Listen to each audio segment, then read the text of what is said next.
सवाल यही है कि ट्रंप नाटो देशों से खफा क्यों हैं, इसकी वजह भी जान लीजिए। ट्रंप ने करीब नाटो देशों से अपील की थी कि वो हॉर्मुज स्ट्रेट में अपने युद्धपोत भेजे ताकि बल से हॉर्मुज स्ट्रेट को खुलवाया जा सके, ताकत के साथ इसको ओपन कराया जा सके। लेकिन इसके जवाब में जर्मनी, इटली और स्पेन समेत 7 देशों ने युद्धपोत भेजने कि ट्रंप की अपील को ठुकरा दिया। डोनाल्ड ट्रंप कूटनीतिक मोर्चे पर अलग थलग पड़ गए। जर्मनी ने साफ तौर पर कहा कि यह उनका युद्ध नहीं है। स्पेन और इटली ने कहा कि वो ऐसा कुछ नहीं करेंगे जिससे युद्ध और भड़क जाए। वहीं अमेरिका के मित्र देश जापान और ऑस्ट्रेलिया ने भी कह दिया है कि वो युद्धपोत नहीं भेजेंगे। मतलब कि ट्रंप के आह्वान के बाद भी इन देशों ने किनारा किया और यह भी कहा कि यह युद्ध उनका नहीं है। ट्रंप को बहुत बड़ा डिसअपॉइंटमेंट हुआ है इन तमाम सहयोगी देशों से जिससे वो उम्मीद कर रहे थे। तो ईरान से जंग में अकेले पड़ गए ट्रंप। जी हां, फ्रांस की बात करते हैं तो हॉर्मुज में मदद देने से इनकार कर दिया। युद्ध पोत नहीं भेजेगा, डिफेंसिव रहेगा फ्रांस, ये उन्होंने कहा। देखिए, चीन ने भी साथ देने से इनकार किया है, सैन्य भागीदारी को अस्वीकार किया है। इस तरीके से आप देखिए, फ्रांस ने भी यही बात दोहराई है और हॉर्मुज में मदद से फिलहाल इनकार किया है। फ्रांस ने युद्धपोत नहीं भेजेंगे, डिफेंसिव रहेंगे, ये फ्रांस ने कहा है। जापान, अमेरिका का बड़ा पार्टनर, हॉर्मुज में मदद से इनकार किया है और कहा कि हम यहां पर वॉरशिप नहीं भेजेंगे और स्वतंत्र फैसला लेंगे इस मुद्दे पर। ऑस्ट्रेलिया की बात करें, हॉर्मुज में मदद से इसने भी इनकार किया। जहाज भेजने का कोई प्लान ऑस्ट्रेलिया का नहीं है। जर्मनी हॉर्मुज में मदद से दूरी बनाई है, जंगी पोत भेजने पर विचार नहीं, ये जर्मनी की तरफ से ट्रंप को जवाब दिया गया। अब आइए साउथ कोरिया की बात करते हैं। हॉर्मुज में मदद से इसने भी दूरी बनाई है, समीक्षा करेंगे लेकिन कोई वादा नहीं, ये भी साउथ कोरिया ने कहा है, जो कि एक तरीके से नॉर्थ कोरिया के मामले में अमेरिका पर ही निर्भर करता है। तो देखिए, कुल मिलाकर कहा जाए तो बाकी नाटो देशों ने अमेरिका को हॉर्मुज स्ट्रेट पर ठेंगा दिखा दिया है। अब आपको दिखाते हैं मित्र देशों पर ट्रंप की दुविधा क्या है। ट्रंप ने देर रात एक प्रेस कॉन्फ्रेंस की। प्रेस कॉन्फ्रेंस के दौरान डोनाल्ड ट्रंप के कई बार अपने ही बयानों का खंडन नजर आया, वो अपने ही बयानों को काटते नजर आए। ट्रंप अपने ही बयान पर कुछ ही मिनटों में पलटते नजर आए।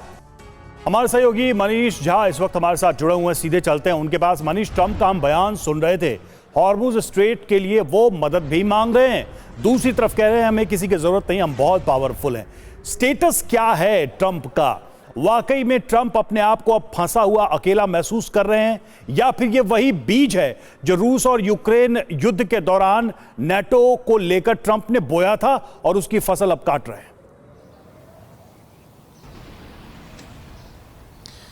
बिल्कुल, देखिए, तेल अवीव से मौजूद रहकर भूमध्य सागर के तट से जो मुझे दिखाई दे रहा है उसके हिसाब से तो मुझे यही लग रहा है कि वो हिंदी में कहावत है ना कि अब आया ऊंट पहाड़ के नीचे।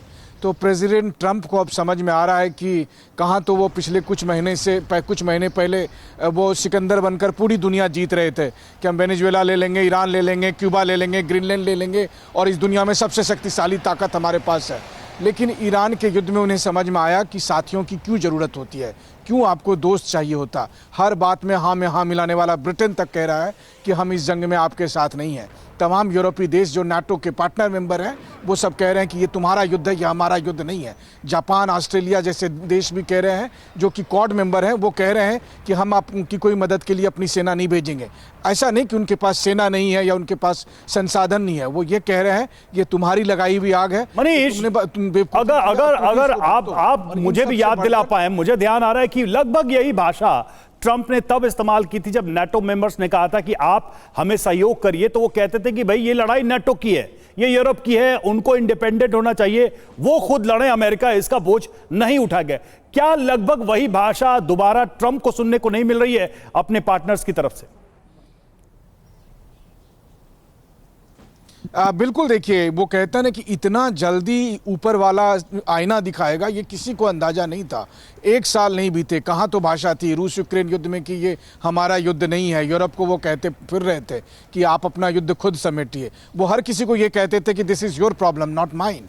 और आज क्या हो गया? आज जब उलट के सब यही कह रहे हैं तो उनको लग रहा है कि वो इस समय खिसिया रहे हैं, और उसी वजह से वो कह रहे हैं कि हमें इसकी ज़रूरत नहीं है। अभी भी देखिए ऐसा नहीं है, वो कहते हैं ना कि रस्सी जल गई पर ऐंठन नहीं गई। अभी उनको ज़रूरत है, लेकिन वो कहते हैं अभी मुझे ज़रूरत नहीं है, तुम दे दोगे तो मैं रख लूँगा, मैं एहसान कर लूँगा। ऐसी बात नहीं है। अमेरिका को ये अंदाज़ा हो रहा है कि अचानक कहाँ तो वो ईरान को अलग थलग करने गए थे, अचानक खुद वो वैश्विक समुदाय के बीच में अलग थलग हो गए। बिल्कुल सही बात है, देश, बिल्कुल सही बात है। और अपने ही बयान से वो पलटते हुए नजर आ रहे हैं। 12:54 पर कुछ कहते हैं, 12:55 पर उनका रुख बिल्कुल बदल जाता है। ब्रिगेडियर त्रिपाठी, किस तरह से आप देखते हैं? एक तरफ ईरान कह रहा है कि हम लंबी जंग लड़ने के लिए तैयार हैं, दूसरी तरफ डोनाल्ड ट्रंप का ये पसोपेश जो कि उनके बयानों में नजर आ रहा है। क्या एग्जिट पॉइंट इस जंग का तलाश नहीं कर पा रहे हैं डोनाल्ड ट्रंप?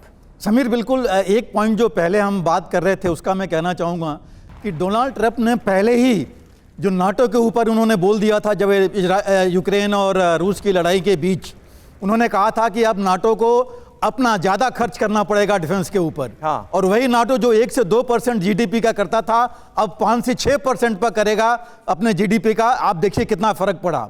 उसके बाद ट्रंप टैरिफ वॉर ले आए थे, और ये टैरिफ वॉर उन्होंने नाटो के ऊपर, मतलब यूरोप के देशों पर भी डाला था, उनको भी इससे इफेक्ट पड़ा था। उस समय भी उनकी मदद इन्होंने नहीं की, और अब जो है यहाँ वो चाहते हैं कि इनको पूरी मदद मिले।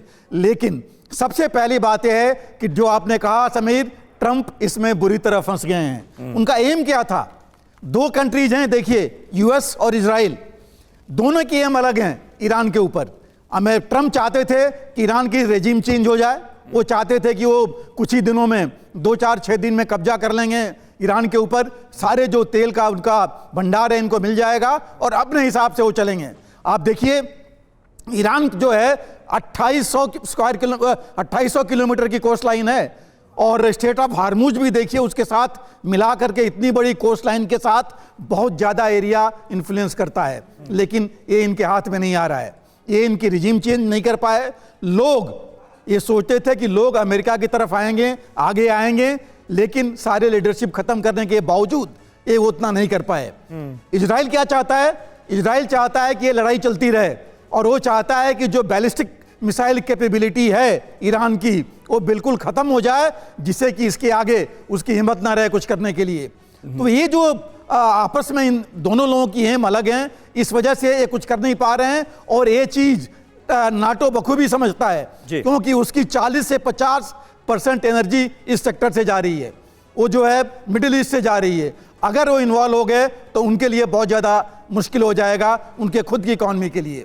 तो ये ठीक बात है। यानी एक एक करके जो लक्ष्य निर्धारित किए थे डोनाल्ड ट्रंप ने अमेरिका के लिए, ईरान के मद्देनजर वो लक्ष्य हासिल हुए नहीं हैं, और इसीलिए इस वक्त अमेरिका के रुख में ये पसोपेश नजर आ रहा है। और तो और वो रजा पहलवी जो कि बगावत के बाद, रिजीम चेंज होने के बाद ईरान में सत्ता संभालने वाले थे, वो भी पिछले कई दिनों से कहीं नजर नहीं आए, उनका भी कोई बयान नहीं आया।